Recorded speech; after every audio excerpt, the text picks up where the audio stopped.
7 home businesses making real money in 2025. The coffee had gone cold again, another morning balancing the noise of the house and the quiet question she kept avoiding. Can I really build something of my own? She stared at her laptop screen, the cursor blinking like a tiny heartbeat, while cartoons played in the background and laundry waited in piles that seemed to multiply overnight. She wasn't chasing millions, just freedom, the kind that fits between nap times and school pickups, the kind that doesn't require permission slips or explanations to anyone but herself. Part of her still felt guilty for wanting more, as if ambition had to disappear when motherhood began, as if dreaming about income and independence somehow made her less present, less grateful, less enough. But the idea didn't come from a business book, it came from the mess on her kitchen table. She noticed it first on a Tuesday afternoon.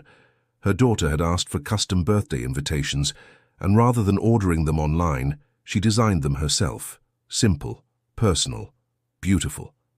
3 other moms asked where she bought them. When she said she made them, something shifted, not in the room but inside her. What if the skills she'd been using for free could actually pay? According to recent studies, small home-based businesses led by women are growing 40% faster than other segments, proof that clarity often beats capital. The infrastructure exists now in ways it never did before.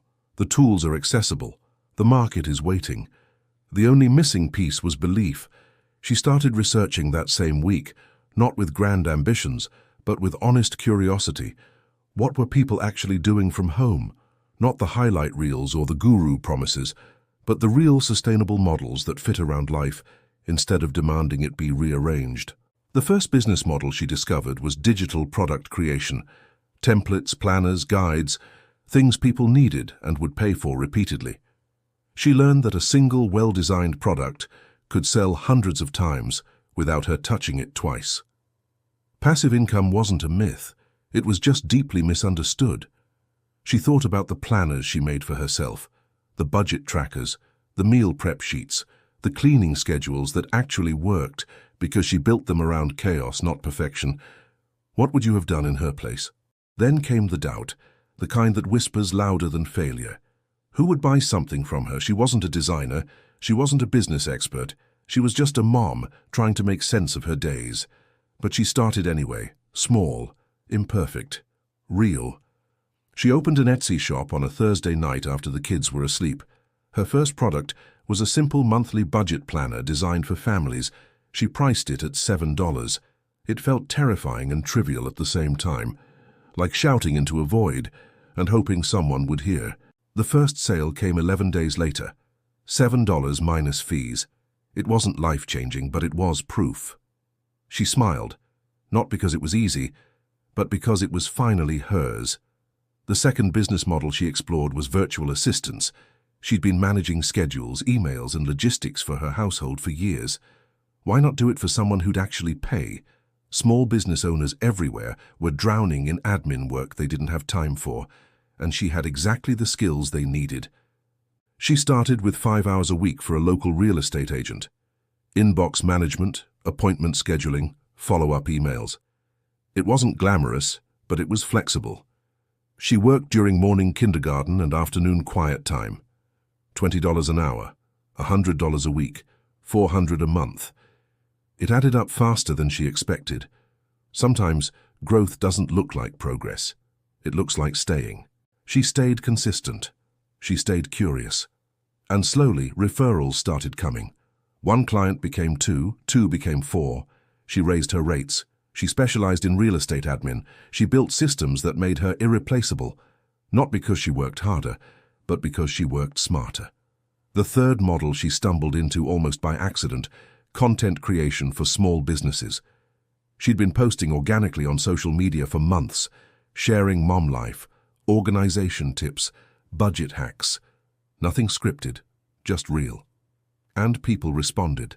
A local boutique reached out, asking if she'd create posts for them. $50 per post, 3 posts a week, $600 a month for doing what she'd been doing for free, except now with intention and strategy. She almost gave up, until one message changed everything.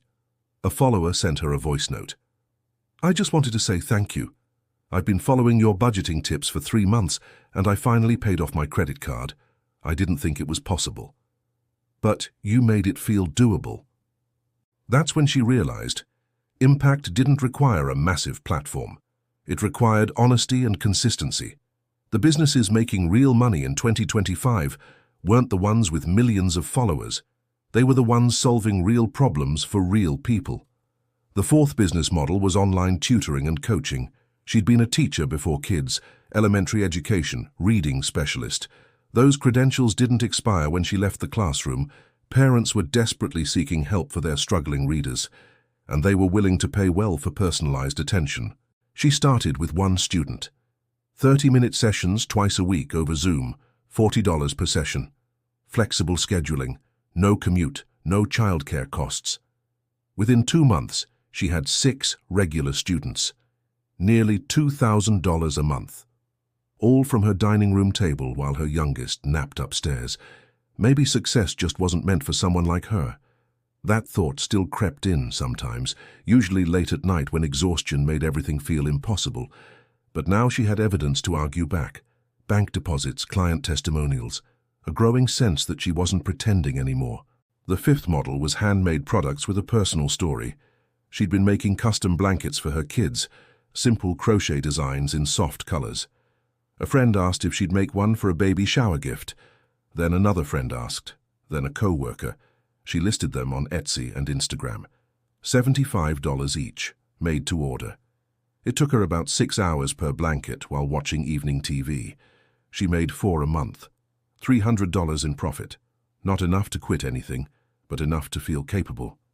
Her workspace was still her kitchen counter, but it no longer felt like chaos. It felt like possibility. The sixth business model required almost no creation at all, affiliate marketing and digital courses. She'd been recommending products and resources to friends for years. The budget app she loved, the meal planning service that saved her, the online course that taught her Canva basics. What if she could earn a small commission for those recommendations? She started adding affiliate links to her content. Nothing pushy, just genuine endorsements of things she actually used. 5% here, 10% there. Some months it was $20, other months $200. It wasn't reliable income, but it was income she didn't have to actively create. The seventh model was the one that surprised her most. Freelance writing and copywriting. She'd always been told she was good with words, but she never thought that skill had market value, until a small business owner asked if she could write product descriptions for their website. $50 for 5 descriptions. It took her 2 hours. She started pitching other small businesses, blog posts, email sequences, social media captions, website copy. The demand was endless because most business owners hated writing. She charged by the project, $200 here, $500 there, $500. What helped her the most wasn't just learning these models. It was realizing she didn't need permission to start small. She tested tools and approaches before finding what truly worked. Canva Pro became her design backbone. A simple scheduling tool kept her sane. A second-hand ring light made her videos look professional. This isn't a promotion, just something that made her path a little lighter. Honestly, it changed everything. Not because the tools were magic, but because they removed friction. I'll leave some resources below if you want to explore them. But here's what no course or tool could teach her. Confidence comes from doing, not from feeling ready. She was never fully ready. She started messy. She learned publicly. She adjusted constantly. Some months were better than others. Some ideas flopped. Some clients were difficult, but she kept going. Not because she was fearless, but because stopping felt worse than stumbling. What would you have done differently? The truth about home businesses in 2025 is that they're not about escaping motherhood. They're about integrating ambition into it. The women making real money aren't the ones with perfect systems or viral launches. They're the ones showing up consistently in the margins of their lives. Nap times, early mornings, late evenings, school hours, pockets of time that used to disappear into scrolling or exhaustion, now redirected into something that compounded. She learned that income doesn't have to be linear. Some weeks she made $50, some weeks $500. But over 6 months, it averaged out to something meaningful, something that paid for groceries, then preschool, then savings. Then came the doubt, the kind that whispers louder than failure. Her mother-in-law made a comment at dinner. Must be nice to have hobbies. It stung more than it should have, because it wasn't a hobby. It was work, real work, valuable work. But somehow, because it happened at home, it didn't count. She stopped explaining after that. She just kept building. Sometimes growth doesn't look like progress. It looks like staying. Staying when no one understood. Staying when the income was inconsistent. Staying when it felt easier to just forget the whole thing and go back to how it was before. Quiet, safe, small. But she stayed. And slowly something shifted. Not just in her bank account, though that helped, but in how she saw herself.